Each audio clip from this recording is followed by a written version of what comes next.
So let's talk about Bob Clark's Dead of Night, and it's not the same movie as the 1945 Dead of Night, which is an anthology film.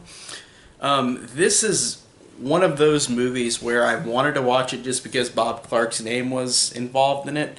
Bob Clark, who directed Black Christmas and A Christmas Story, two drastically different Christmas movies, but that's funny that he directed both of them. But I saw this was free on Vudu, and I was like, I gotta watch it because it's got his name on it. It's gonna be probably pretty creepy. And honestly, the movie for me has a lot of cool things about it, but a lot of lacking things about it.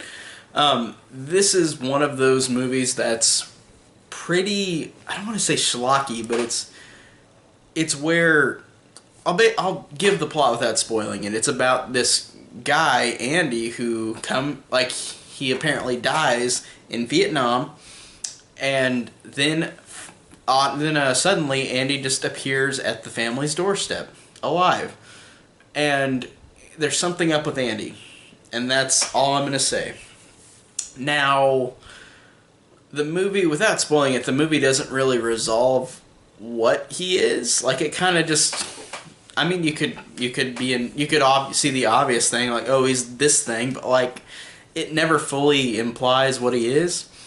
And the movie itself, like the guy who played Andy, this is my really big positive. The guy who played Andy is really, really scary and really intimidating. Like, he actually really does give off this really creepy vibe. Like, there's a lot of moments where he just doesn't speak whenever people talk to him, and it's really creepy. And as the movie goes along, he gets even more creepier.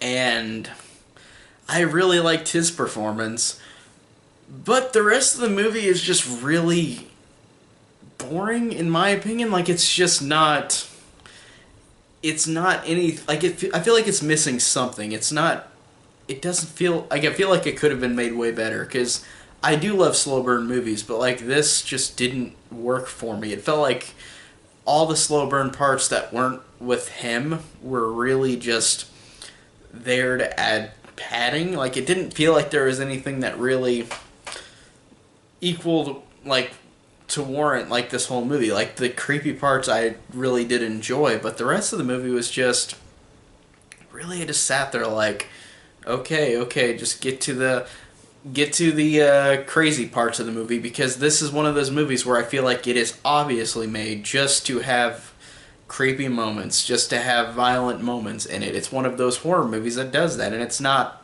particularly great on story. It's not trying to be. It's a horror movie that's supposed to be, quote unquote, like, schlocky. Like, it's supposed to be, in a lot of ways, just there to show its kills and show its creepiness. And apparently this is Tom Savini's first movie, like, that he actually worked with makeup on. I saw that on IMDb, so that's really cool. That's a cool positive. The makeup on some things was really cool, but yeah, the story was just like, you don't know what it is, and then whenever it ends, you're like, it could be that thing, but is it really that? Like, is that really what he is? So it really just, I don't know, is really lacking. And the movie as a whole, like, in terms of, like, all the acting and all the, like, characters, like, they all are really awkward.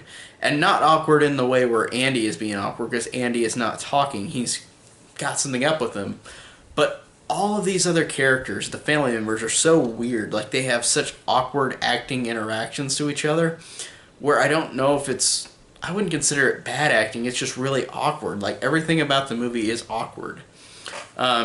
But Andy, the Andy character, is awkward in a different way, in a good way, because he's supposed to be particularly creepy and just is trying to, like, scare the audience, like, creep out the audience. But these characters are all creeping out the audience in a weirder way, where their acting and how they interact is just really awkward and really strange.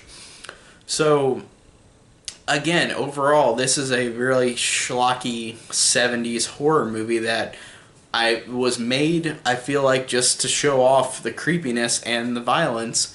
But the story, like a lot of horror movies like this, is very lacking, but there wasn't much personality to these characters. They were just really awkward and really random in how they talked to each other and acted. So, it has some cool things about it, but really it's kind of forgettable in a lot of ways, so I didn't mind watching it, but I really don't think it's one that I'll rewatch again.